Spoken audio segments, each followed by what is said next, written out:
Welcome. My name is Dennis Carlberg. I'm the Associate Vice President for Sustainability here at Boston University. It is a privilege today to be introducing our speaker, Dr. David Shane Lowry, with his talk, Boston Terror, the Origins of Ecological Genocide in Your Backyard and What We Can Do to Stop It. As this is part of our Earth Day 365 events. I want to thank our co-sponsors, the Office of the Senior Diversity Officer, the Howard Thurman Center for Common Ground, and the Institute for Global Sustainability, along with additional support from the School of Public Health, the BU SPH Queer Alliance, and several student organizations as part of our environmental leadership network. As a non-native person, I do not fully understand the historical context that has led to the plight of Native communities, nor the current events that prevent us from rectifying this history. As institutions, we lack the strong relationships with Native communities and their leaders.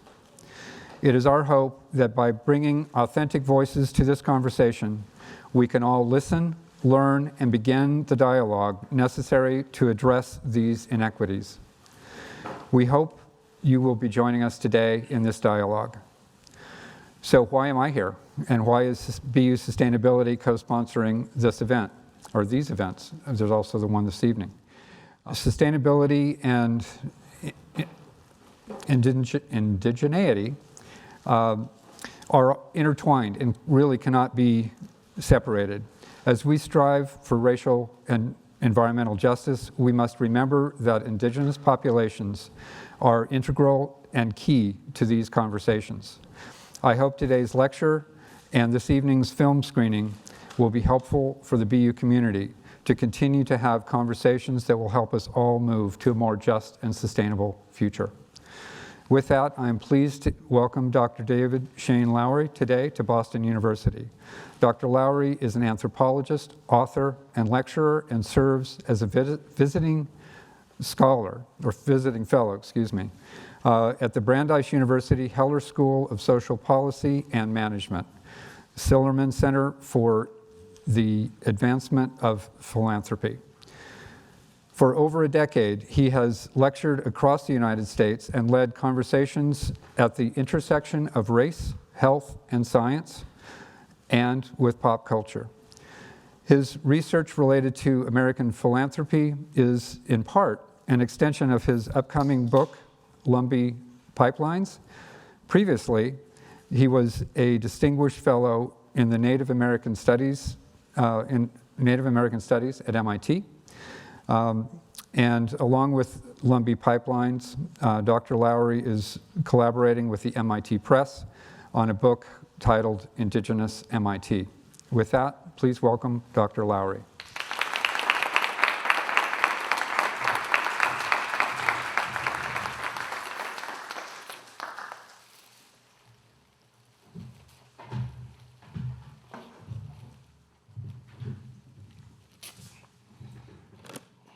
Can everybody hear me? So since BU is a Methodist-originated university, I feel comfortable saying that having the food and the conversation that goes all day is similar to homecoming events back in my tribal community that oftentimes happen at Methodist churches. So I just think that there's this kind of layer or silver lining, if you will, of spiritual meaning making going on as we talk here. So yes, I'll start my timer because I want to keep myself sort of focused in terms of time, but I also want this to be a conversation that we progressively and authentically go through. Before I begin, and I'll grab the clicker here, I would like to issue a special thank you to Perrin Fountain from Boston University Sustainability, Amber Woods, Carla Goldrin, and please, if I'm not saying your last names right, please forgive me, Samuel Moeller, Heather Quinlan Barron, and other Boston University community members who have graciously prepared this space and stage for my presence during this Earth 365 set of events.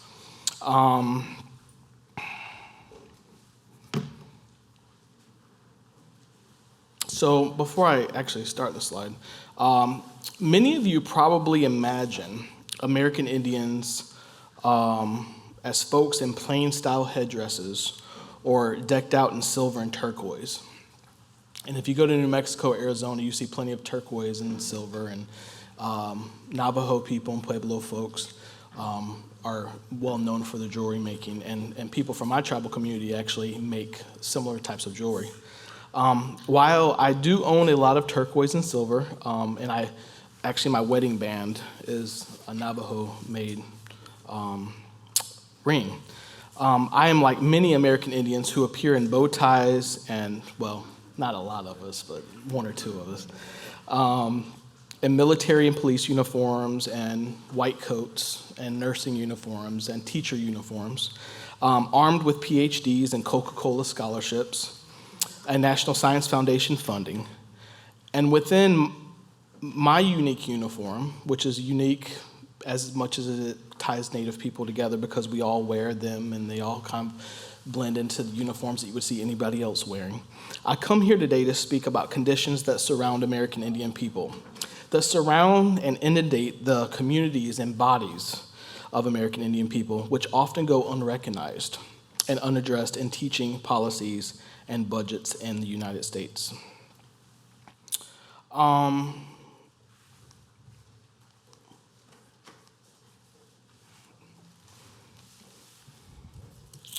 Here, let me state that I use the term American Indian as the ethnic, racial, and political name that most closely aligns with organizations such as the National Congress of American Indians. And if you don't know who they are, they're the main political body of American Indian tribal nations that connects all 600 plus American Indian nations across the United States. But if you're not Native, you've probably never heard of them. But they're very powerful and they're very influential, and a lot happens when they meet annually and semi-annually.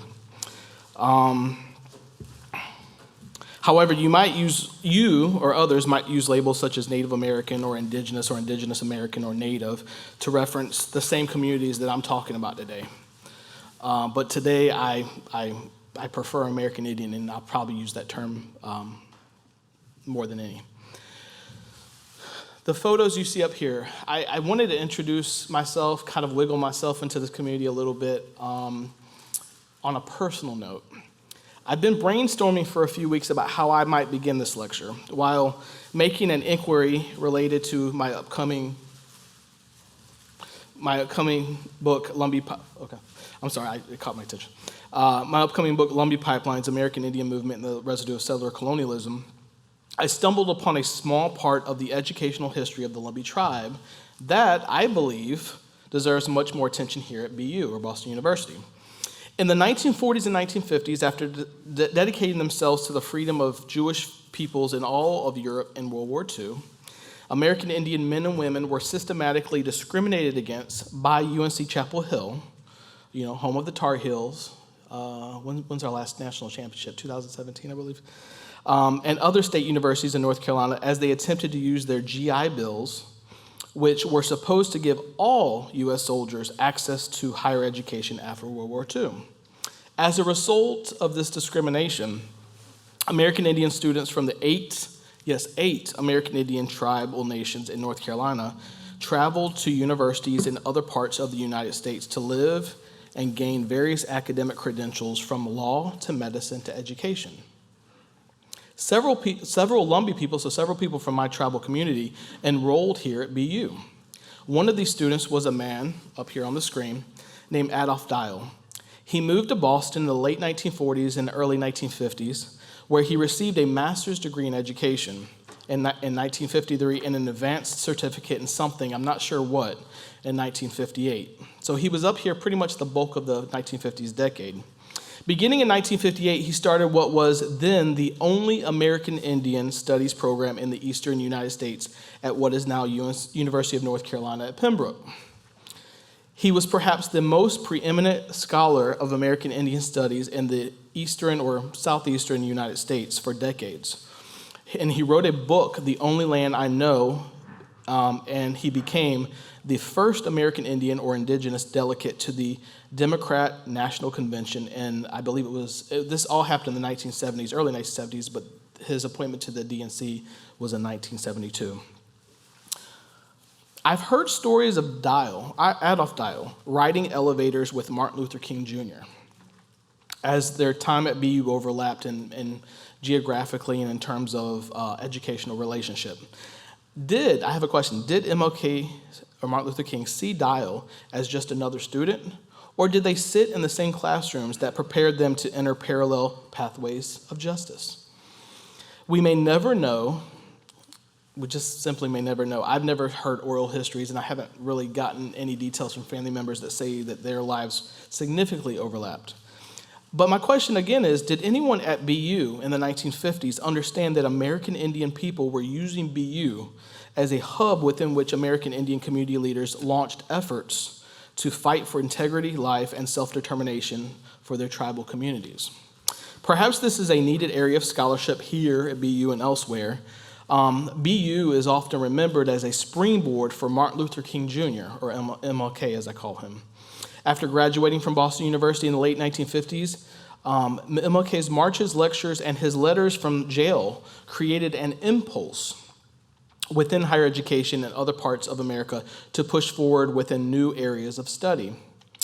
Africana studies and ethnic studies, Black studies, programs grew rapidly beginning in the late 1960s. New students entered into law schools and disciplines like sociology and political science with senses of urgency. At the federal level, John F. Kennedy and Lyndon Johnson appointed Thurgood Marshall to the Supreme Court, what another Marshall, John Marshall, had once called the Court of the Conqueror. This solidified the United States as a place where Black consciousness could make decisions for the colony along with white consciousness in new ways. Though Thurgood Marshall paved the way for the protection of American Indian rights and authority within SCOTUS cases and American Indians' authority within Supreme Court cases, he did not pave the way for American Indians to sit on the Supreme Court, neither did any other justice on the Supreme Court. And over the last few years, I've asked a question, quote, this is my question, why, with all the past and current ethnic and racial diversity on the Supreme Court of the United States, have we never had an American Indian Supreme Court justice? These perpetual absences of American Indian peoples from the nation's highest court, a court that creates final judgment within the United States on everything from child welfare to environmental toxicity, demands that we ask ourselves another question. Are we witnessing an unending genocide directed at American Indian peoples? So here is a sort of my own history of how genocide has existed from the beginning of the nation and how it hasn't ended yet. And I'll explain it here. I argue that we are witnessing a long genocide. Here, I capture it in somewhat of a timeline. This nation, the United States, began as a process of annihilating American Indian peoples through media, science, technology, and education. Beginning in 1776, the Declaration of Independence references Native Americans or American Indians as merciless Indian savages. By the early 1800s, American Indians aren't 3/5 of a person, which was considered to be the non-white colored clause of the Constitution. We were nothing. We were 0/5. And I'm interested if there's any lawyers or political science in the room, how you explain the 3/5 clause in relationship to Native people. By mid-1800s, American Indian removal processes began what became a century of ethnic cleansing through birth certificate and deed manipulation. Various governmental acts gave non-Indians permission to take Indian land. By the 1950s, the U.S. government practiced what has been labeled Indian termination. Eventually, in the age of world wars, the U.S. government and state governments colluded with corporations, and they were often chemical corporations, to poison American Indian bodies. Now, in the age of artificial intelligence, face recognition recognizes American Indians less than people from other ethnic racial groups. We are the ghosts. American Indian people are the ghost in the machine.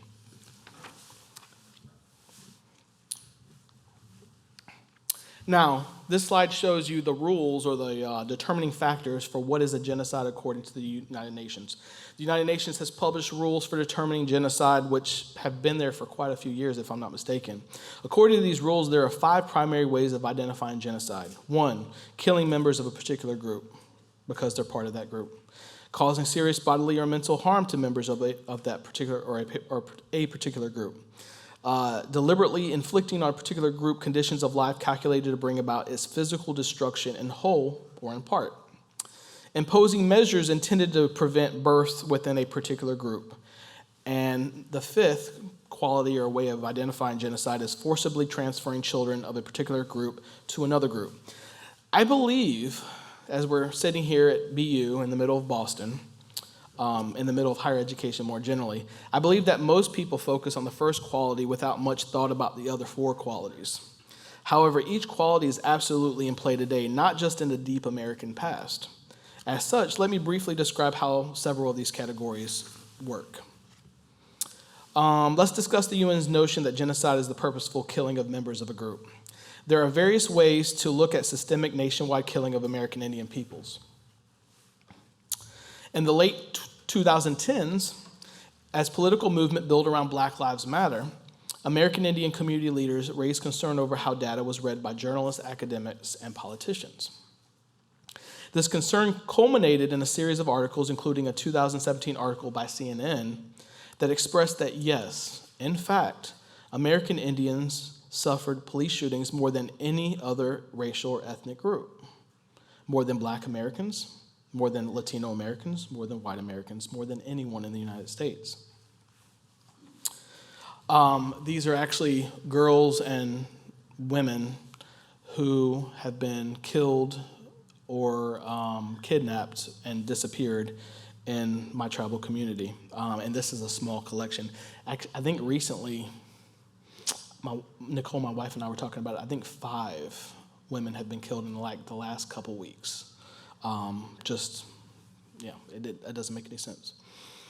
So this conversation about police violence toward American Indians dovetails with a robust movement of American Indian community leaders against alarming rates of disappearance of American Indian women and girls across the Indian country. American Indians suffer, quote, intimate partner violence, unquote, at rates higher than other ethnic and racial groups, and various data shows that. However, many American Indian leaders believe that intimacy is not the proper word to describe what we are witnessing in Indian country. American Indian peoples are disappearing in a very public but legally ignored way. American Indian peoples are disappearing at a quick pace. See, for example, a film titled Murder in Bighorn, that's the title, Murder in Bighorn, that details epidemic levels of violence against American Indian women. One of the points in the film is that American Indian women, quote, don't just die, they are abducted and murdered on purpose. Biologically and medically, American Indians were the most negatively affected by COVID-19 of any ethnic racial group in the United States. In the midst of 2020 and 2021, as public health officials gave official counts of the dead, American Indians were often left out of data that would have emphasized the need to protect the lives in and around American Indian communities. Indeed, new data related to quote-unquote life expectancy, which is what this graph shows, places American Indians at the bottom of the list. Asian Americans are expected to live about 83 years. Latino Americans are expected to live about 77 years. White Americans are expected to live about 76 years. Black Americans are expected to live about 72 years. And American Indians are expected to live about 67 years. Is life expectancy a way of softly noting whose lives matter least? I would argue probably that that's the case. Also consider the United Nations description of genocide as, quote, deliberately inflicting conditions calculated to bring physical destruction. A conversation about genocide becomes a bit more complicated, and this is sort of why we're here today, right? When we consider the geographies of fossil fuels in the United States. Environmental scientist Ryan Emanuel, who's also from my tribal community, the Lumbee tribe, wrote a piece several years ago that showed how, for example, the Atlantic Coast Pipeline purposely targeted American Indians in eastern Virginia and North Carolina without without any ambiguity. He said, quote, "In reality, no demographic group will be affected as greatly as Native Americans. They represent 1.2% of North Carolina's population, but make up 13% of those living within 1 mile of the proposed route of the ACP through the state. With 30,000 Native Americans, 25% of North Carolina's indigenous population affected by the pipeline, there is no other infrastructure project in review in the U.S. today that would have as great an impact on Native lives as the Atlantic Coast Pipeline." That was the end of his quote. If you make an argument that we cannot prove that energy infrastructure ultimately kills American Indian people, we must be cognizant of the fact that energy infrastructure is laid with an emphasis on disregarding American Indian health, well-being, and relationships with the environment. Natural gas pipelines are not simply laid. They are laid by engineers, many of whom are trained at MIT with mathematical precision. Pipelines are calculated. So if the UN says that you harm people with a sense of calculation, if you do anything with the help of an engineer, it is calculated. That's simple logic. This becomes an even more nuanced conversation as we consider the fact that major shifts in environmental policy is placing immediate pressures on American Indian children, e.g., or for example, higher rates of asthma, that is creating pressures for entire families to move from their or our tribal homelands. American Indian children are not socializing their social media, they are socializing their social media, and not in person, not in the love of their family, home, and neighborhood, not with the taste of traditional foods because they have to live elsewhere, and not in the company of American Indian peers. I was reminded of the United Nations rules for identifying genocide fairly recently as Mayor Wu of Boston formed a commission on reparations in the city of Boston. This is important for you all since you share the same name as the city. The news of the commission was difficult to read. Slavery in the United States began in Boston. Before African bodies arrived to the United States in the early 1600s, Boston already served as the central staging ground for the enslavement and torture of American Indian bodies. Indian bodies were brought along what is now Massachusetts Avenue in chains. Subsequently, Indian bodies were deported to islands off the coast of New England and the Caribbean, where they were sometimes, not ironically, sometimes traded for black bodies. What we now know is that as human trafficking began right here on the ground underneath this room at the Howard Thurman Center, it proliferated into the rest of the United States. It all started here at Boston in very real ways. The terror of slavery's chains on a Native people, assassination and exportation of American Indian bodies and lives, and creation of a national educational apparatus that was crafted to never mention this genocide, was actually eventually entombed within the crypt-like libraries and storage facilities of various museums like Peabody Museum at Harvard University, which is right across the water. American Indians and other indigenous peoples became museum pieces, their families unable to properly bury them. And when all is said and done, Peabody's in a moment of, I'll say it since we're at a Methodist university historically, a coming to Jesus moment. And when all is said and done, what is happening and what has happened in Peabody is going to be breathtaking to see. Because the people that have worked and that are working in Peabody, the conversations they're having with Native people across the country, as I hear them from time to time, are they're hard to stomach, to swallow, to take in. Very delicate, very strong in their vision, in their ability to help us envision how bad genocide has been across the United States with the help of people who put Native bodies and cultural things into museums. By the late 1800s, however, the older genocide that scented the hallways and lecture halls on the far side of Cambridge at Harvard became reinvigorated within a new sibling institution just a couple miles down the road, now known as MIT, that built itself over the footprints of trafficked Indian peoples.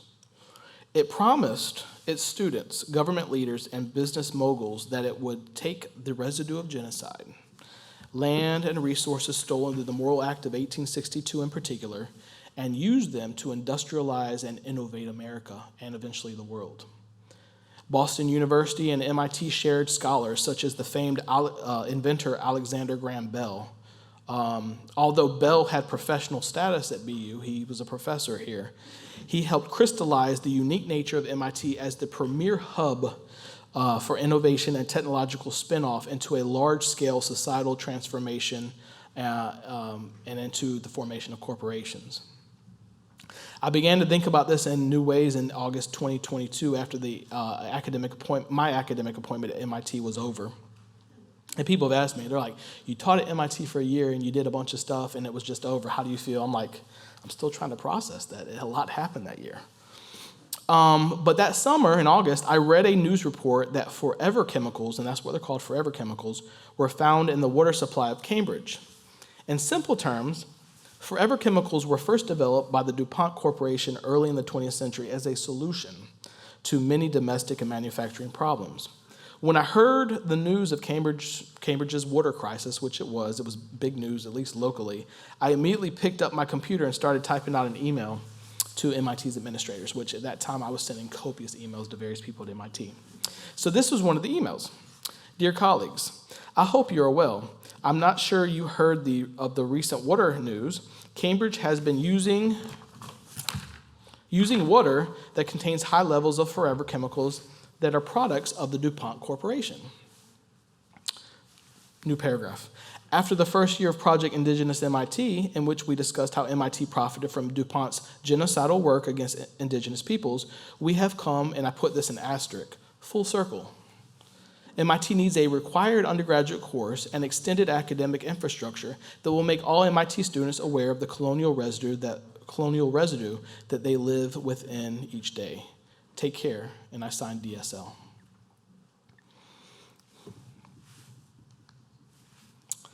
In the midst of the Civil War, so we're talking about 1860s into the 1870s, the DuPont family, who eventually made forever chemicals, made money from producing and selling ammunition to the Union and Confederate armies, even though some people historically say that it was only Union, it was both sides of the Civil War. Leftover ammunition from the Civil War was given to tourists from the eastern United States who jumped onto trains crossing the continent where they paid to have the train slow down so that they could assassinate thousands of buffalo. And this is actually a photo of all the assassinated buffalo, just their skulls piled on top of each other. Eventually, the DuPonts used the most famous invention of Alfred Nobel, dynamite. Did y'all know that Alfred Nobel invented dynamite?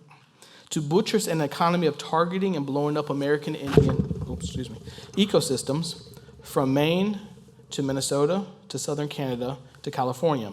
As American Indian peoples were executed and burned along the coast from San Francisco to Los Angeles, their relationships with water, plants, and minerals were stolen in what is now called the California Gold Rush. So yes, the Nobel Prize was born in genocide. The Nobel Peace Prize was born in genocide. And when you cheer for the 49ers in the NFL, you're celebrating genocide. The DuPonts, having garnered hundreds of millions and perhaps billions of dollars of wealth over decades back in the 1800s, began to place offerings, or what I call tithes, since we're here at Methodist University, back into the institution, MIT, that made their children chemists. And other types of engineers, but a lot of them were chemists. MIT, meanwhile, created programs in which students co-opt at DuPont manufacturing facilities, eventually transferring DuPont business from large-scale death to molecular death. Your grandparents couldn't get their egg to slide right off onto a plate from their cast iron skillets, so the DuPont Corporation created a solution, Teflon. Teflon is made of chemicals called PFAS, which are one of the several forever chemicals that remain in water, soil, honey, and the tissues of your body forever. And I think the statistic was 98% of people on Earth have these chemicals in their body. They cause cancer. They cause birth defects. And somebody even argued they might cause autism. I heard that argument made a few years ago. Oh, there we go. MIT has long existed in a dualism. On one hand, its leaders aim to push the future forward, to be the center of innovation and profitable intellectual authority. Bless you. On the other hand, its leaders use this progressiveness to hide or distract from their place in an economy of genocide. When Francis Walker, who's up down at the bottom right, became MIT's president in 1881, he led the Bureau of Indian Affairs, or he had led the Bureau of Indian Affairs for a number of years before, and was also the lead scientist for the U.S. Census. Positions in which he designed and engineered the disappearance of American Indian people into reservations and helped state governments and the federal government keep American Indian leaders from getting their stolen land back. Within Walker's system, American Indian peoples were urged to think of themselves or ourselves in terms of quantums of blood. Full blood, half blood, 1/16th, 1/32nd, 1/64th, and it goes on. This quantification of Indianness was and is meant to conceptually separate American Indian people from the wholeness of our communities and the tribal communities that we are from. This quantification of Indianness was and is also meant to hide American Indians within an ever-growing melting pot of nations and races that steadily occupy America, and in their collective occupation of stolen indigenous lands and waters, reinforce the need for every part of the American tapestry to quiet or silence what many American Indian scholars and political leaders label indigenous sovereignty or tribal sovereignty. Well, no, it's not. They're two different concepts, indigenous sovereignty and tribal sovereignty. Francis Walker was preceded by MIT's original colonizer founder, William Barton Rogers, which is this guy up here on the left, who came from universities in Virginia, William and Mary and University of Virginia, where he also led the Geographical Survey of Virginia. His work, just a few decades prior to Francis Walker's presidency, focused on relabeling Indian land and water in non-Indian terms. He, in many ways, perfected the political science of land survey, which, unlike landees and court-sanctioned land grabbing, aimed to detach knowledge of land and resources from American Indian indigenous knowledge. Indeed, Francis Walker's design of death camps, what we usually call reservations, when he served in various governmental roles before his ascension at MIT, it is a continuation of Barton Rogers' attempts to quantitatively and linguistically rename the United States as if indigenous peoples did not already claim what we now call the United States. On that note, MIT was not created to be a mecca of computer chips and funny robots, which are generally what you see in advertisements and documentaries about MIT. But in retrospect, MIT was a center of American policy within which stolen Indian land and resources were, and continue to be, turned into commodities for mass design and manufacturing through a purposeful demattering of indigenous knowledge.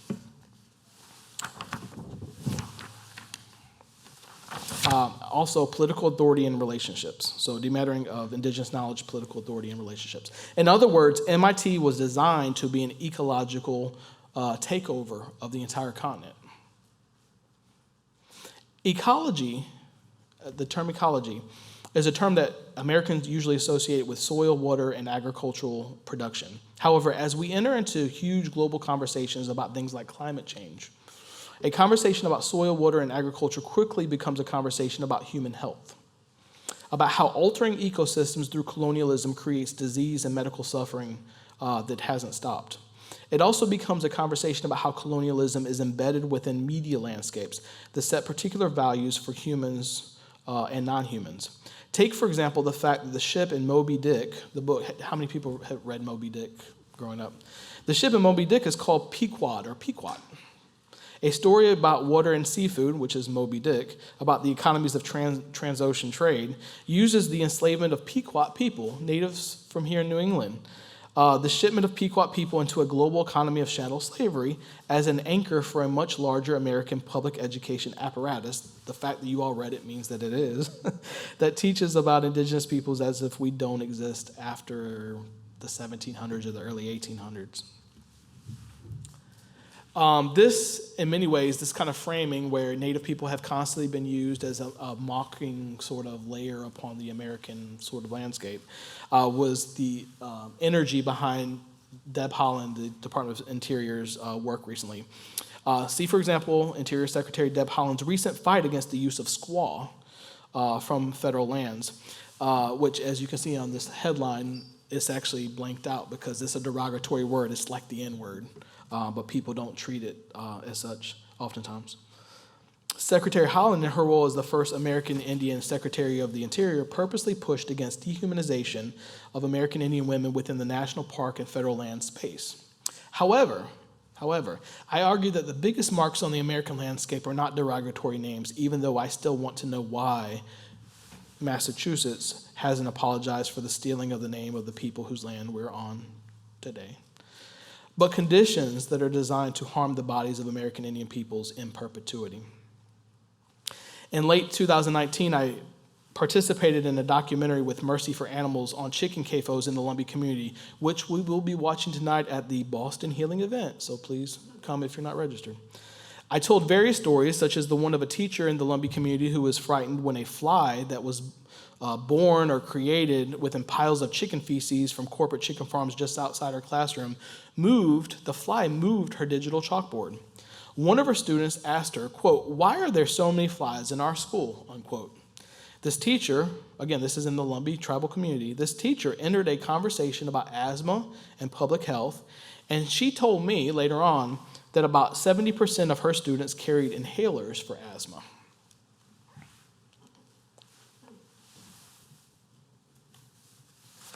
Lumbee people have started to speak about their, or our, multi-generational experiences with ecological and agricultural toxicity. Most Lumbee people do not actively petition government leaders to reduce chicken farms. Some of them say it just takes too much time. They don't have that much time in their life. They tend to see them as an extension of their families, their tribes' reliance on agriculture for survival and profit. At the same time, so these farms, these chicken CAFOs, these huge chicken CAFOs are seen as, they could be considered a part of the family farm, and that's how they kind of make sense of them sometimes. At the same time, physicians and other Lumbee healthcare providers who are responsible for treating everything from asthma to cancer remain encapsulated within their clinical spaces and professional discourse. As Lumbee people who have been trained and credentialed to care for Lumbee health, they often do not have permission or social capital to speak against large-scale agricultural poisoning in their community. In my upcoming book on the Lumbee community, I discuss this in a chapter titled Dark Water, in which I attempt to describe, quote-unquote, dark water as a double entendre. On one hand, dark water is a statement about heritage and depth of history of indigenous peoples in eastern North Carolina, and it gets into a conversation about how decaying leaves create water that is rich and brown. And simultaneously, it's a statement about Lumbee people not knowing what is in their water, what is killing them, and their unwillingness oftentimes to talk about that.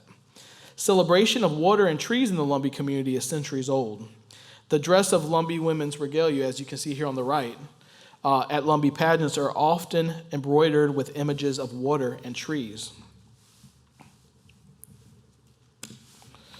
Meanwhile, Lumbee people, especially Lumbee women, create media that attempts to celebrate and focus on the significance of trees and water in the everyday lives of Lumbee people to provide a picture of where Lumbee people come from. This past year, a group of Lumbee elders, and this is the image on the left, produced a theatrical show called Women of the Dark Water. I met one of the producers of the show and asked about Lumbee women who in the production of their music create videos and CD covers with images of their bodies being resurrected from water in the Lumbee swamp. So there's this whole thing about mostly women, Lumbee musicians, having scenes where they kind of baptize themselves in the water and come out, and there's this kind of spiritual and metaphysical, intellectual kind of conversation that's happening.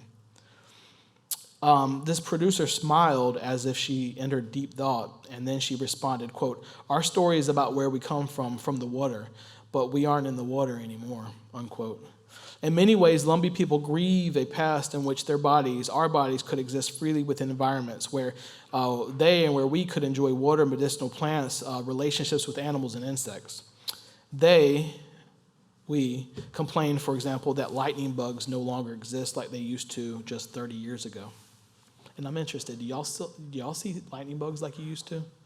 Yeah, in North Carolina, we definitely don't. They're like non-existent. I captured this ecological dilemma in a series of essays in 2018 on Anthrodenim, which is used to be called Savage Minds, but it's like the largest anthropology blog, I think, now. As I critique the term Anthropocene. So if you're an environmental scientist, you hear this term thrown around all the time, Anthropocene, and people create blah, blah, blah in the environment. It's the Anthropocene. I made an argument in the essay that what we often do not see in climate change conversations is that eugenics experiments from a century ago continue to play out in communities that are most susceptible to climate change events. From North Carolina to islands in Oceania, a new craziness in nature, more intense storms, loss of indigenous plants and medicines, etc., is the most recent iteration of genocidal deployments that began in the 1860s when the DuPonts, as I was talking about earlier, and other scientists began to leave their MIT and BU laboratories to wreak havoc on American Indian ecologies. This havoc was, in reality, a systematic and systemic transformation of stolen American Indian land into profits, from mining to manufacturing of chemicals by corporations like DuPont to constantly redesign oil and tar sands pipelines across the North American continent. In the end, I made an argument that we should rename the Anthropocene the, quote, Eugenocene, because a few people, a few families and corporations have developed a large-scale colonial climate process meant to steal water, soil, important animals and plants in perpetuity. Have you heard how much water that Nestle, the chocolate company, owns? It's absurd. And why they're able to own it is beyond me. It's ludicrous. But it's stolen Indian water, stolen Indian resources. Anthropologist Cindy Mintz prefaced his book, Sweetness and Power, which even if you've not done anthropology, totally read this book. It's really, really good. With a poignant quote from J.H. Bernardin de Saint-Péry, quote, "I do not know if coffee and sugar are essential to the happiness of Europe, but I know well that these two products have accounted for the unhappiness of two great regions of the world. America has been depopulated so as to have land on which to plant them. Africa has been depopulated so as to have the people to cultivate them." And I kind of laugh when I read that because Sidney Mintz never talked about American Indian people being enslaved here in New England or anywhere else, but we were, along with our African brothers and sisters. Mintz began Sweetness and Power this way because it had become quite apparent in his fieldwork that Europe, and subsequently America, took the lead in a global endeavor to exploit indigenous peoples for the sake of stripping the earth of natural resources and cultivating crops through the enslavement of indigenous peoples. Mintz's text was formidable in that it called out the capitalistic processes that were owned by white entrepreneurs, some of whom were here in Cambridge and Boston, and that placed inequitable pressure on non-white people to accept changes in land and reinventions of their diets.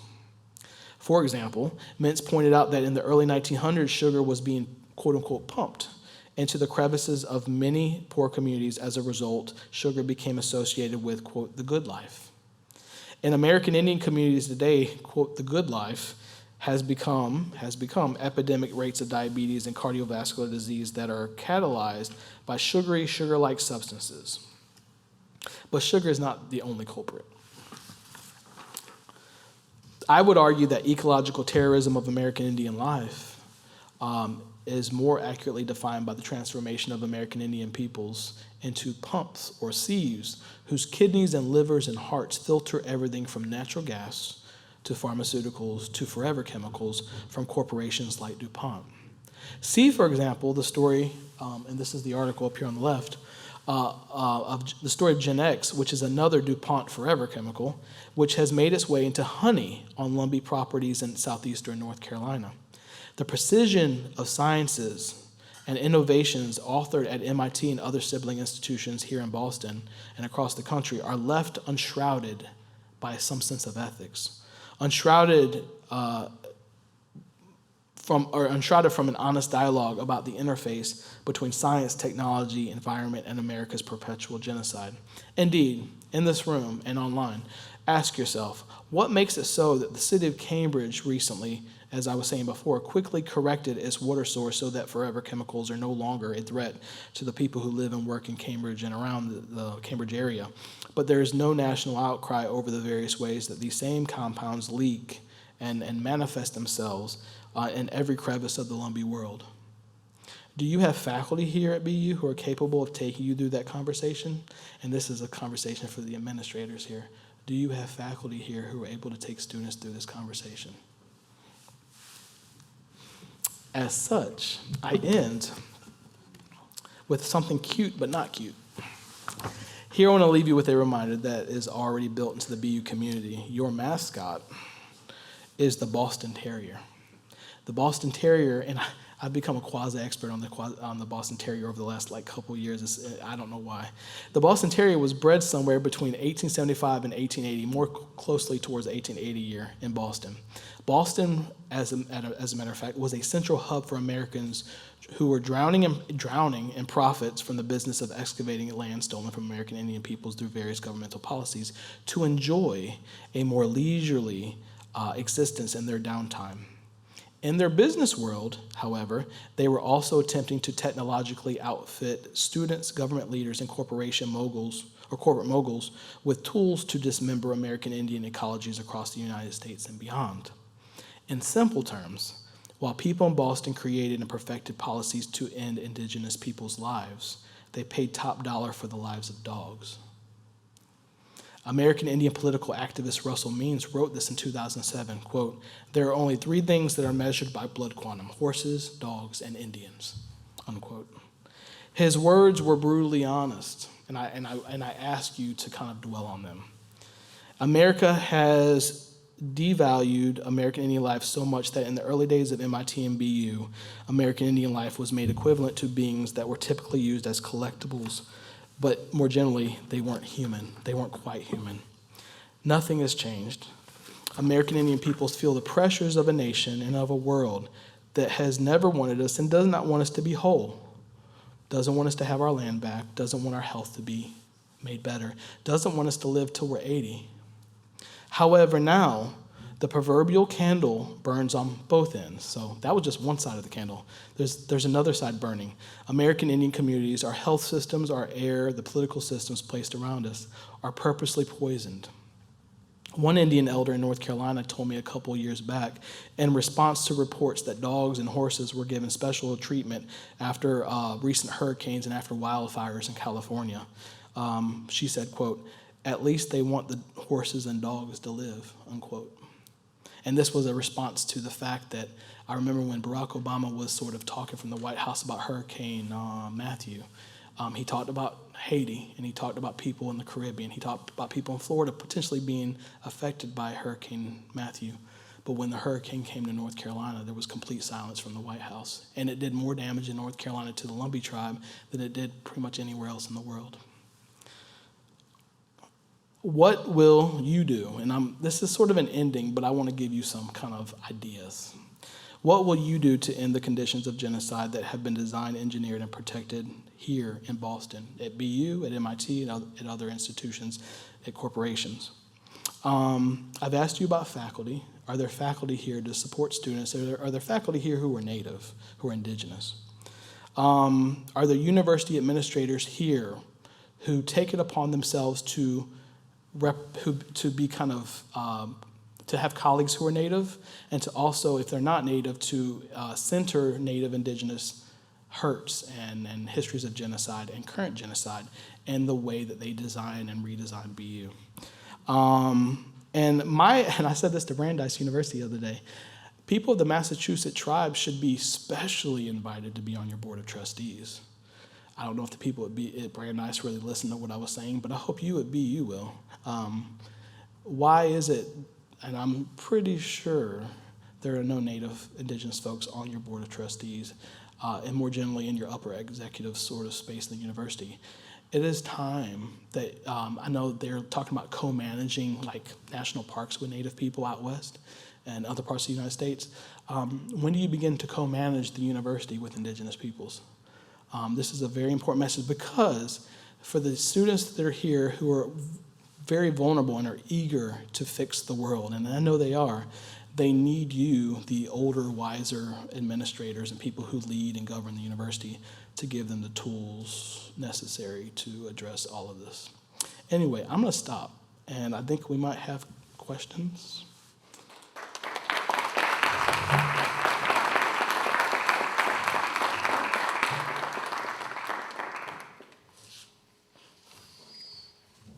We're going to start with a question that was submitted online. I am a European citizen and come from a family that has been involved in agriculture for generations. I perceive the connection with the land and traditions as the root of my mental health. My question is, how do you think not recognizing Indigenous populations, and therefore the human and cultural roots of this land, affects the mental health of Americans in general? Should I talk into this? Okay. I will use the response of Jay Julius, who is the former chairman of the Lumbee. I'm from the Lumbee tribe. He's from the Lumbee Nation of Washington. He asked a question at our Indigenous Earth Day last year at MIT. He said, let's pause here. All of you come from Indigenous communities, but for most of you, you've been severed from them over generations. Whether your Indigenous peoples are in the African continent or the Europe continent or the Asian continent or Australia or South America. And he said, at the end of the day, and I'm paraphrasing and I'm adding a bit here at the end. At the end of the day, what are those disconnections? And how in your everyday lives in America do you hide from those disconnections by investing in the American dream? And the corporate taking land, misusing land, thinking that it's okay to exist in states of Indigenous land theft and other ways that Indigenous people are disappeared. What are you hiding from that allows you to sort of go the other way and participate and support it and fund it here in the United States? When he began to speak those types of truths last year, I think a lot of people in our audience at MIT really paused, because nobody had given them the permission to say, yes, we all come from Indigenous peoples, but some of us have purposely, because of the people who raised us, the communities that groomed us, have purposely separated ourselves from the ideas that we would have had as Indigenous peoples generations ago. So yeah, that's a deeper conversation, but I believe America, by definition, is a business and an illusion, if you will, that, as I've stated in my talk today, has been designed and crafted and created to disappear and ignore and silence Indigenous peoples from speaking as Indigenous peoples. So yeah, I'll stop at that.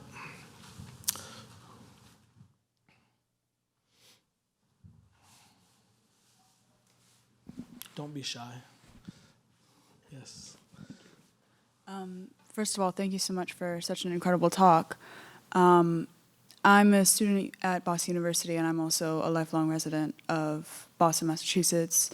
And as I become more involved and invested in, as I have always been, in my communities and in my neighborhoods here at college, but also at home, not too far away, I become more and more curious as to how residents of Massachusetts, especially because of the history that you've gone into about how the first peoples who were here and who still are here did so much for us in a way, and excuse my word here, tried to help originally the colonizers and the pilgrims who came, and then we turned on them essentially. How can we who live here in these communities attempt to learn more about the first peoples who are still here, hear their voices, hear their histories of the neighborhoods that we live in, that we may own in a monetary sense properties in, yeah, I'll stop because I'm being long-winded, but do you have anything to say about that? Yeah. I've met a lot of people, including Perrin Hahn, at different spaces where Native communities in Boston and Massachusetts form relationships and community. Nicole, my wife, is director of Native American Lifelines, which is the Urban Health Institute or Center of Boston, one of 3 urban Indian health centers in the eastern United States. You have Native American Indian Center of Boston, NACOB, which, I mean, I worked there years ago. I'm very familiar with it, and I feel comfortable saying this. There's a long history of the city of Boston and the state of Massachusetts keeping the Native community, if they were going to have a place, in an old psychiatric hospital, which is in Jamaica Plain. And when you go by the building, which I've tried to get the city's attention, I've tweeted Mayor Wu. Hopefully she's listening today. Hey, Mayor Wu, if you're listening. Why is it that, 1, our first peoples are put in a psychiatric hospital? 2, why is that building so decrepit that when it rains, the water goes into their kitchen? We're talking about Boston. We're talking about the center of mega wealth, right? The Commonwealth. Why isn't the Commonwealth being shared with the first people? And so those relationships, because I don't want them, and I don't think any Native people want them to be theatrical or, performative, as we say, the relationships should start in a kind of budgetary economic way, where you all, if you have positions of power and influence, begin to ask how you or how you can influence the purses that you're attached to and turn them towards Native folks here in Boston and Massachusetts more generally, and then spreading out to the rest of the United States. Now, I will say this. Had recent conversations about Mass General Health. They have a part of their hospital that's called like IHS. I think it's called Indian Health Services. And what's interesting is the people, who I think are good-hearted, their focus for the last few years has been on serving Native people out west. Because as I told you earlier in my talk, most people imagine Natives being out west in turquoise and silver, wearing plain-style headdresses, on horseback somewhere, right? That's the imaginations that go around. So in healthcare, it works the same way. They thought Native people were way out there. And then other people that I know have slowly, very delicately, very politely told them, no, we have homeless Native veterans here in Boston. We have people who are from various tribes that are indigenous to this place, Massachusetts, Nipmuc, Narragansett. I'm Lumbee, I'm from North Carolina, but a lot of our people live up here in New England. So when you begin to have these conversations, it's not just about, hey, let's meet Native people. It's about getting yourself in a state where you are helping yourself to become re-educated and reoriented towards the people that have been disappeared over centuries. Does that make sense? So there are places, like I would always say, hey, if the NACOB or some other organization that is Native, they're hosting a powwow, go to the powwow.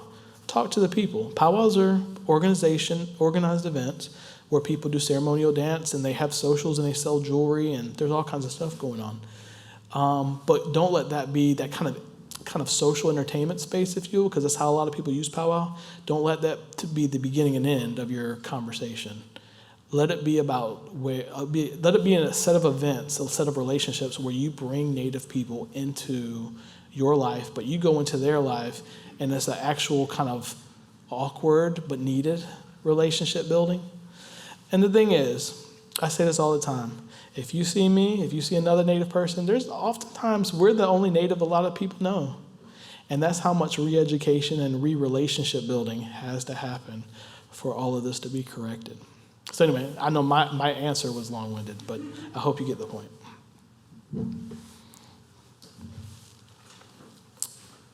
Yep. Hi, my name is Andrea. I'm a grad student in the gastronomy program here at BU. I heard you talk about agriculture and nutrition a little bit, so I was curious about your perspectives on how Indigenous people's work on food sovereignty could be folded into or best served policy making in the United States that would improve food access or food as a human right in general? So, very good questions. I know a lot of people across Native America who are working on these emerging food sovereignty conversations. Food sovereignty, and let me do a little mini lecture. Food sovereignty as a disciplinary space, as a political space, comes in direct response to what Francis Walker was doing at MIT. In the late 1800s, as he was setting up, coming into MIT, as he was setting up with the Bureau of Indian Affairs, the reservation system, when he came to MIT, you saw the beginning roots of what became the Sloan School of Management, even though it wasn't called that at that time. Those beginning roots, those kind of seedlings, if you will, those buds of management and economic sort of academic discourse, they were pretty perfected within the work that Francis Walker and other people were doing to make deals with emerging corporations to take food, process it, turn it into flour, sugar, lard, just basically commodity foods, as they call them, and redirect it into Native communities. So there's a guy who you all may have heard of. He's called the sous chef. That's his kind of chef name, the sous chef, and it's a play on words. He literally has become famous over the last probably 5 years because he is the face. He is the kind of like image, the forerunner, if you will, of a need to not only react to all of that business of forcing non-healthy, non-nutrient-rich foods in Native communities, but to actually speak back and say, wait a minute, if those things were being forced in our communities, it was pushing other stuff out. How do we reclaim all of that? So I hate to use the term yin and yang, but it's sort of like two opposite but matching conversations, or kind of conversations that at first don't seem to fit, but they fit together, dealing with this deep, long history and anthropology of universities and corporations that have made deals to jeopardize indigenous health through foodways. But then, in parallel, young Native, emerging Native voices coming in and saying, no, we're actually going to create the future like now. We're not waiting for all that history and that kind of anthropology and political science of food to be dealt with. So those are the two kind of conversations going on. I don't know, have you all seen the news where the University of Minnesota, or I don't know who said it out loud, but there was an official report within the University of Minnesota where Minnesota profited from genocide. Did you all see that headline? There were 3 students at University of Minnesota who, in their pictures over the article, and they did author a report. Those 3 students, I worked with them heavily this past year. I flew up to Minnesota, and I bring that up because one of the most provocative stories that they tell is how money from stolen land in Minnesota was, shall we say, washed or cleansed through the Pillsbury Company. You know, Pillsbury Doughboy, push your belly. So when you look out over the landscape of Minneapolis, you see images of Pillsbury, you see the name, and they told me, in our conversations, America was trained not to see into the dirty deeds of Minnesota and how they were jacking land, how they were funneling money through University of Minnesota and the Pillsbury Company, and then how they were turning that into doughy goodness that was being shoved into Native communities to purposely excite or enhance health states such as diabetes and high cholesterol and those sorts of things. Very provocative stories. They're emerging conversations and stories, but I believe they show you from the outside, just kind of looking in, that these are kind of these are historical conversations, and this is a moment where we need to say, wow, do we need like a new genocide museum dedicated to this? Like where we talk about foodways and how Native people are trying to regain and kind of develop, patterns of food that they had before genocide, before colonial genocide? I think so. Side note, I've been having conversations with the Holocaust Museum in Washington, and one of the directors or administrators, he was listening to me talk. He says, this sounds like genocide. I'm like, I use the term all the time. He says, but I'm just saying it out loud. Like we as Jewish people, we say genocide because that was the thing, and we, like as a nation, identify the fact that Jewish people endured genocide. He's like, but what you're describing, Sounds like genocide. I said, exactly. And so it was interesting, different communities talking about their own relationships with hurt, pain, death, murder, genocide.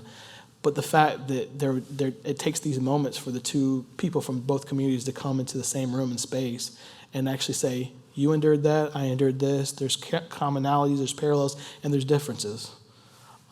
So yeah, I'll stop there. I hope that answered your question. Yeah. Yes.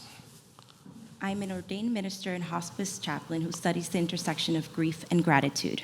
My question is, what are some of the spiritual implications of your topic, especially for transformational leaders in our multicultural, multi-faith communities?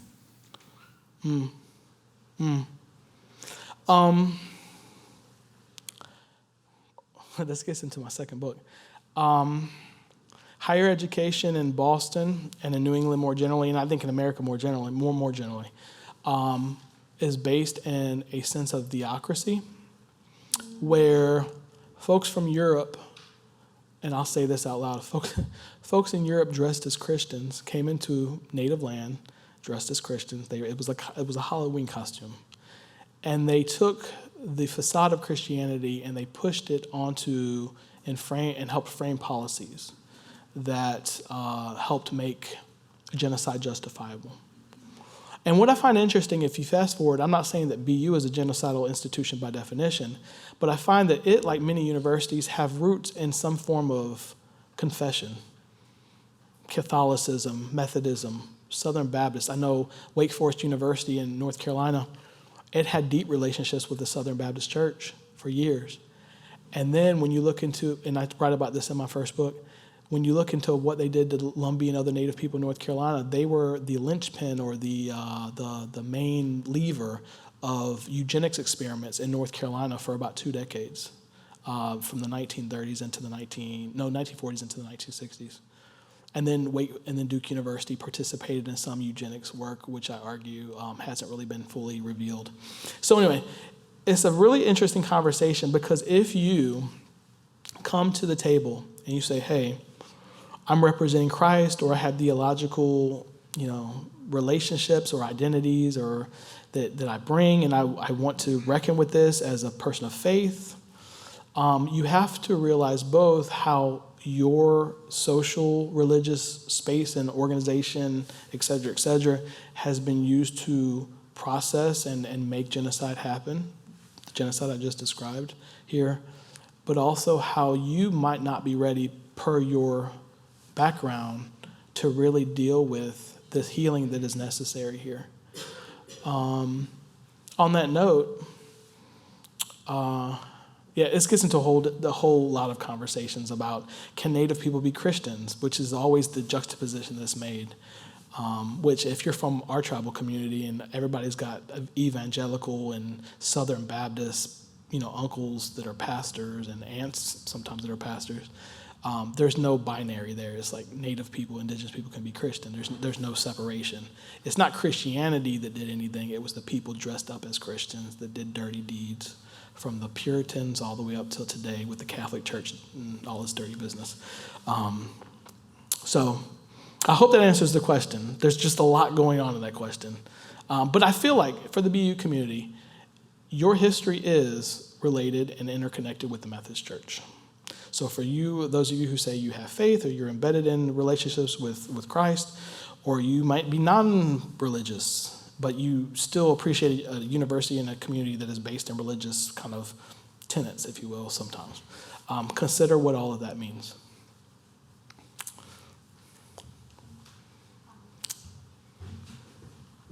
Thank you. So I have a question about land acknowledgements and how, as a white person in a white-dominated program and institution, we can do these in a way that feels authentic and not performative, if that's even possible, especially on syllabi or in the context of classes as faculty. You're a faculty member? Yes. What do you teach? Writing. Writing? Yeah, specifically sections on social justice and so it's directly related to my classes. I commend you for having to do that these days.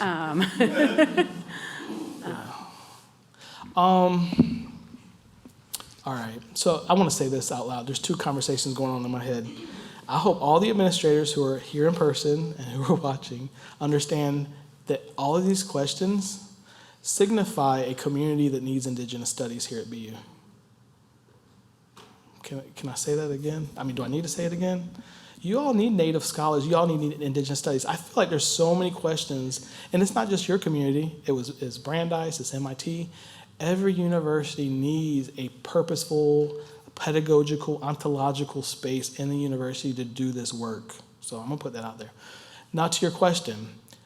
I'm not a conservative thinker saying land acknowledgements are making me do X, Y, and Z for the woke community. I'm not like that. I'm on the opposite end. I'm a Native person who thinks that land acknowledgements shouldn't be thrown out just willy-nilly. They should come from the top of power, from the center of power. So my conversation with MIT last year, which I won't get into I'm writing about it, I won't get into the details. MIT was in a position administratively where they had a land acknowledgement that was written by people, students included, who shouldn't have written it. And I think if you go to their website now, they still have it up. I see a head shaking there. However, my argument last year, and it continues to be the same today, and I would say it if MIT administrators would call me, but I say it to every university I'm at, there is no reason for people who do not have authority to represent the university to give an acknowledgement that genocide happened in relationship or on the land or in a court in kind of in network, if you will, with that institution. You as a teacher, you as a professor should be able to say, our university apologized. And if our university didn't apologize officially, that might be a conversation, but you shouldn't be doing it on your syllabus. Which is why I'm sitting here today. I didn't give a land acknowledgement. However, I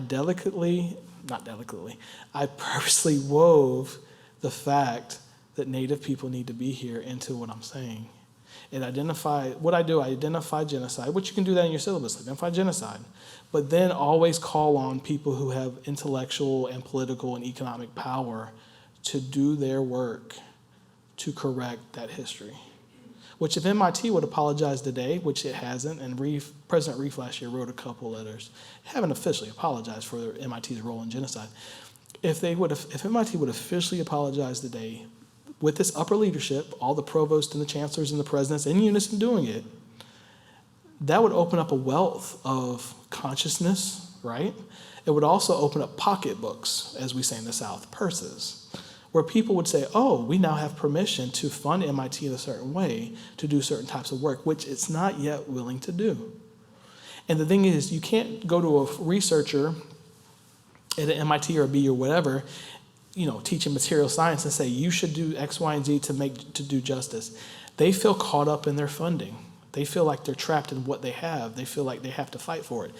Administrators at the very top, especially at a university that has $1 billion or $2 or $10 billion of wealth, they should always be looking back at their faculty saying, we need to put the pressure on ourselves to give them permission to join a larger university community collective that deals with these histories and the ongoing genocide, as I've explained. I hope that makes sense, because quite honestly, I don't like to hear the pressure being placed on a faculty member, a lot of whom I might add are not tenure track or tenured. So you have an adjunct faculty member coming into a politically hot space at the university, or at a university that has not properly dealt with this role in the history and the ongoing genocide of Native people, Indigenous people, and now they're sitting there with their syllabus saying, do I or do I not? I mean, that's not fair. It really isn't. They should be able to look at their institution and say, yes, we as an institution have done our work to publicly, loudly, linguistically, if you will, and in relationship, resolve these issues. All right, I'll stop there.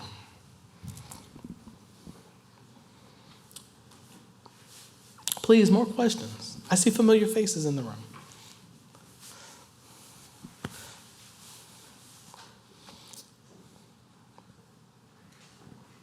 Yes? I have a question about you talked about some of the Native graduates from Boston University and other institutions. Can you say a little more about the pathways for educational opportunity coming out of the Native communities in Massachusetts. We've been working with the Wampanoag tribe on the Cape and the islands, but can you just give a kind of a trajectory and maybe a perspective on what you think could be done more proactively to improve that situation? That's a really good question. I will begin with a conversation, and you can go, so I have a website, I'm gonna plug this, indigenouspeoplestrust.org or .com? I think it's .org. It's called Intrust for short. It's a new website, new platform, and I've been writing a series of essays, and I'll post videos, and I plan to do some podcasts on there. But anyway, on Intrust, or Indigenous Peoples Trust, you can go on there, and there's a lecture that I gave to UMass Chan School of Medicine, literally, this past November? And what's interesting was I was preparing for that talk, and I was like, how do I approach medicine in Massachusetts? I know it's a unique niche community. And so one of my advisors, one of my confidants said, David, you know that UMass Chan, per its charter, has a responsibility to educate all Massachusetts citizens and to do it equitably and justly. It's written into their charter from decades ago. I said, really? So I went back and read it. I was like, ooh, this isn't, a lot of universities, especially private ones, don't have a similar charter. They sort of do what they want to do. So when I spoke to UMass Chan, I said very, purposely, you all have a responsibility to deal with Native exclusion from medicine if just here in Massachusetts. If you just are responsible for bringing Native presence as physicians, nurses, physical therapists, pharmacists, everything up, for me, per your charter, that's enough. Although I told them, I said, whenever you educate a medical student, which I taught medical school for 7 years in Chicago, whenever you teach a medical student, there's a good chance they're going somewhere else. They're not going to stay in Massachusetts, at least not for a long time. They might for a little bit. Or if they do come back, they leave for a while. So when you're preparing, especially a medical student, but increasingly as nurses too, you have them going everywhere, interacting with everybody. So if I'm a student who's not Native, I'm in Massachusetts, and I talk to Nipmuc, I talk to Massachusetts Ponkapog, I talk to Pequot people, I talk to Wampanoag, and I have relationships with them, and that's part of my medical school experience. I may move to North Carolina where the Lumbee tribe is. I may move to Florida where the Seminole or the Miccosukee are. And yeah, I don't know them, but I know how to engage with Native patients. So I'm going to back up from that and say that the trajectory that I see Massachusetts on, right, is twofold. Gosh, this is a big conversation. You have the educational institutions that need to deal with how they have systematically not lived up to, in this case, a charter. They haven't. The UMass Chan doesn't have Native faculty. It deals with veterans in one of its offices. It doesn't deal with the large number of Native veterans in Massachusetts, which is the problem, and I'm talking to the VA about that. At the same time, the other part of the conversation is not only are the institutions responsible for correcting that and getting students into these pipeline programs, which I will say this, Cedric Woods at UMass Boston, I'm going to praise him for what he does. He's doing an awesome job. He's also Lumbee. But he's doing an awesome job in the New England Institute for Native Research, where he's really supporting natives from all over the state. But he's one person in one center. If every college and every university had that in Massachusetts, and I know Tufts, they have a new Native director of Native Affairs. And he has his own house and his own space. But most universities here in Massachusetts don't have that, right? So institutions need to be responsible. However, there's a parallel conversation, which is right here with this, in that Native communities are themselves in Massachusetts trying to figure out how they want to direct the healing process going forward, which is not just about getting students in university doors. It's about helping them frame conversations about what Native students need to be guided into doing. Should they be going to universities all the time? Do they need to be entrepreneurs in their local tribal community or nationwide? And so very, very briefly, I didn't have it, but I was a visitor. There was a meeting at the state level that was hosted at Suffolk University here in Boston about a possible truth committee or truth commission that addresses genocide in Massachusetts. And when I walked into that room, I was astonished. All the tribal leaders from all the nations were there. And historically, if you know Native politics in pretty much a lot of states, it's not just Massachusetts, Native leaders aren't always there in the same room having the same conversations. There's deep historical, before America even existed, there's tensions there. But they all, in unison, were there the other day, and I believe they all agreed that they wanted to organize themselves in such a way that they collectively called for a certain type of healing. Which again, to your point about how are students sort of coming into the universities and what's kind of the educational pathways playing out, they want to collectively be able to create and ensure pipeline programs and security and safety for their students going into university systems around the state. There's a lot of small patches of work going on, but we need leaders at these universities, including you, including various people at different universities, to really establish themselves as key, not stakeholders, that sounds very colonial, as key participants and relationship builders in making sure that Native people, Native communities have access and have permission to give their students and their young people permission to enter the university. I hope that makes sense, because I'm seeing this like from this kind of large scale kind of scaffolding that I'm constantly looking at. So. Our last question. How can students become involved in issues around Indigenous displacement and environmental disrepair? How can we acknowledge the displacement and disrepair already done? How can you say the last part? How can we acknowledge what? The displacement already done. I guess it gets back to my last response.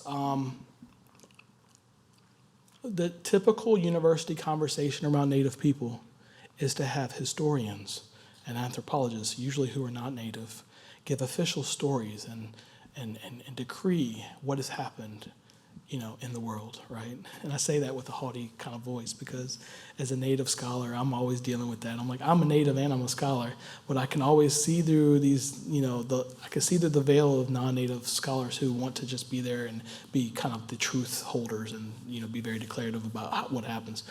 But quite honestly, it goes back to this truth commission or meeting.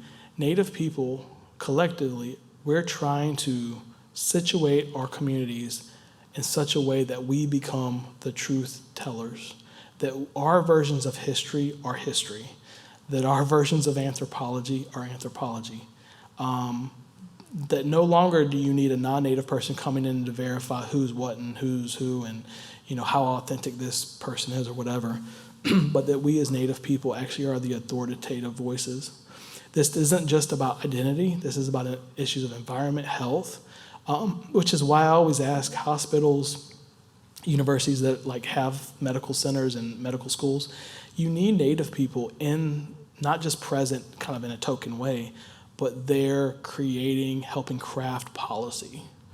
You need them in your departments, in your schools, crafting pedagogical policy, how you teach students at MIT in course 10, which is chemical engineering, how to create a factory that produces such and such chemical. Funny story, one of my students last year came in and she was livid. She said, we don't even talk about Native people in our final course on how to build a factory. She's building a pill factory or something.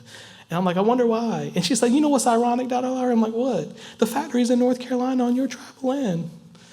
I said, so they didn't consult with us as they were going to this kind of metaphorical kind of fake, creation of a factory? She's like, no. And she said, I took it personal because, yeah, I'm Native, but I hear your voice saying it's on my land. So what are you, how are you bringing it into the kind of authority or whatever of our community? And again, as you can tell, these conversations all fold in and they fold out.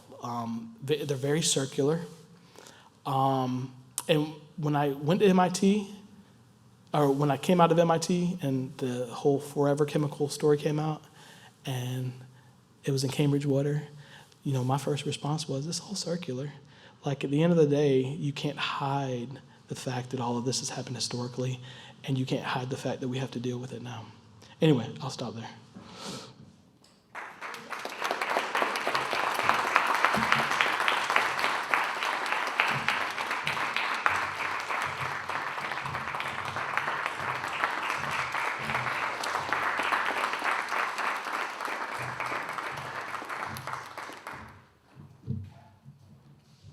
Thank you very, very much, Dr. Lowry. That was inspirational and informative and insightful, and we really appreciate the thought and the message that you brought to us today. And I'm going to just close out very briefly with some greetings and thanks to those who are joining us here today in person and those who are also participating in this program virtually.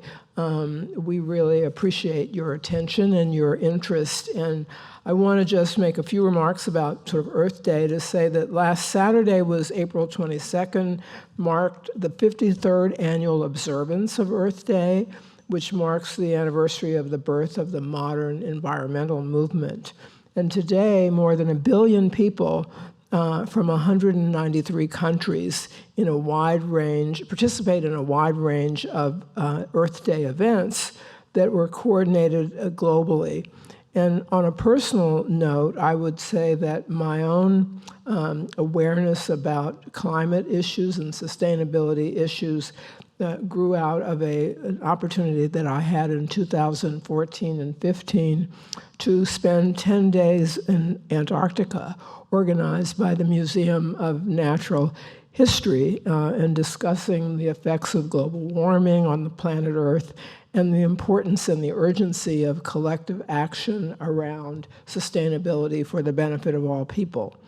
We've just heard Dr. Lowry's provocative presentation, which exemplifies why Earth justice is an increasingly urgent issue for our local communities and beyond. And as noted in Adrienne Keene's book, Notable Native People, 50 Indigenous Leaders, Dreamers, and Changemakers, From Past to Present, published last year, our world is in a time of dramatic change. Political unrest and climate change have caused an increasingly uncertain future. Our people have lived on this land for millennia prior to colonization and believe that indigenous knowledge holds the key to the future. Let me repeat that. Indigenous knowledge holds the key to the future. A recent podcast by Brookings Institution notes that climate change threatens all people, creatures, places, and systems on the planet, but not all impacts are distributed equally. Further, Brookings and other research and advocacy groups caution that environmental equity will require concerted, consistent public education and community-based advocacy. Boston University's Center for Anti-Racist Research, led by Ibram X. Kendi, is also focused on the urgency of this issue as a barrier to development in communities of color. During the current academic year, they hosted a symposium that unpacked the role of racism on environmental health inequities and engaged the audience in thought-provoking conversations on innovative, collaborative solutions to promote sustainability and health equity through the anti-racist lens. I would just close by urging all of you to be intentional about learning more about climate equity in your local community and beyond, and to be an active, informed citizen. I want to thank you for participating in this event, Dr. Lowry, and bringing us your wisdom and perspective, and also the other event co-sponsors and all who have joined us here today for this important conversation. Thank you very much, and good evening.